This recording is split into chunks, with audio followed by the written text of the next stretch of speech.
Today we will be doing another coding map problem, Map-2, called word0.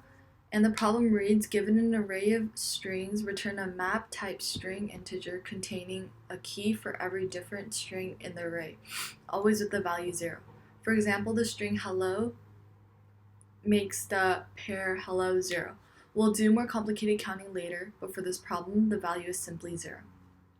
So first you need to create a new map.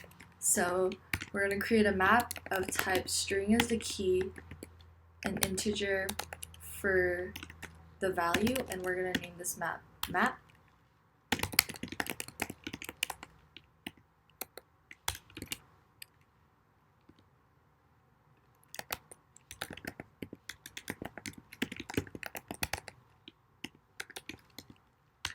And then we're going to iterate through the string array strings. So for int I equals 0, I is less than strings dot length plus plus.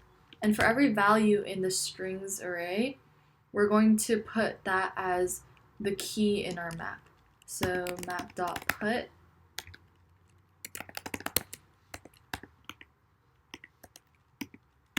and the value is always going to be 0. And then we return the map, and that should give us the answer. Thank you for watching.